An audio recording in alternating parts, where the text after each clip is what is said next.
Cherry and Purisima, and today we're going to have an interview with one of the canonical authors here in our country.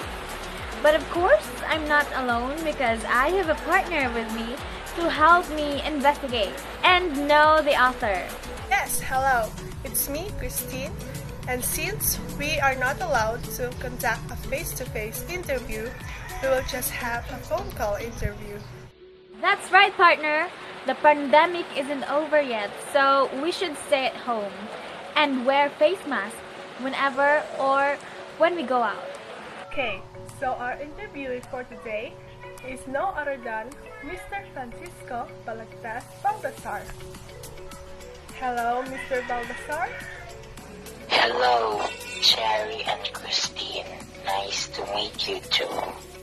Thank you so much for responding, Mr. Balagtas. Yes, Mr. Baltasar. I know you're very busy, but still, you're willing to be interviewed. Hey, Mr. Balagtas. So let's start our interview. First, can you tell us about yourself?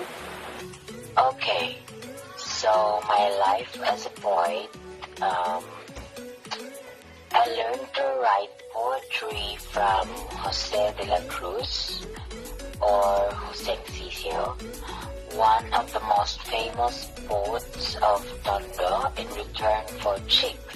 It was de la Cruz himself who personally challenged me to improve my writing. I swore that I would overcome Jose Ciccio as he would not ask for anything in return as a poet. And then, in 1835, I moved in Pandacan, Manila, where I met Maria Asuncion Rivera, who would effectively serve as the muse for my future works. She referenced in Florante et Laura as Celia and Mar. My affections for Mar were challenged by the influential Mariano Capioli.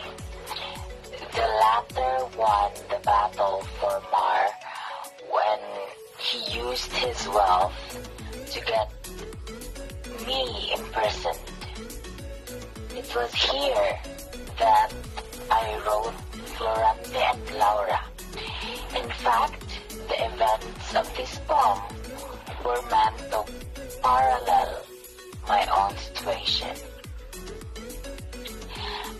I wrote poems in the Tagalog language during an age when Filipino writing was predominantly written in Spanish. I published Florante and Laura upon release in 1838. I moved to Balanga, Bataan in 1840, where I served as the assistant to the Justice of the Peace. I was also appointed as the translator of the court. I married Juana Timbiang on July 22, 1842, in a ceremony officiated by Father Cayetano Arellano, uncle of future Chief Justice to the Supreme Court of the Philippines, Chief Justice Arellano. I had 11 children, but only 4 survived to adulthood. And on November 21, 1849, Governor General Narciso Claveria Izaldua issued a decree that every Filipino native must adopt a Spanish surname. And in 1856, I was appointed as the Major Lieutenant, but soon after was convicted and sent to prison again in Bataan under the accusation that I ordered Alferez Lucas' housemaid's head to be shaved.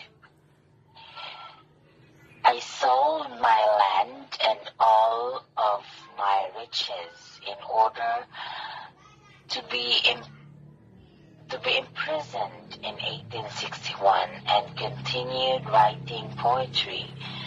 What is the purpose of Florante and Laura? Oh yeah, Florante and Laura paralleled the events of my life, particularly when I was imprisoned.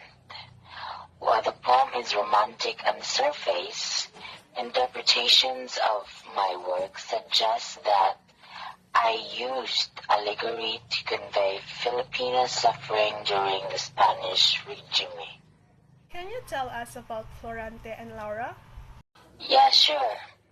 So, Florante, a duke of the Kingdom of Albania, is tied to a tree, lamenting the death of his father, Duke Bricio.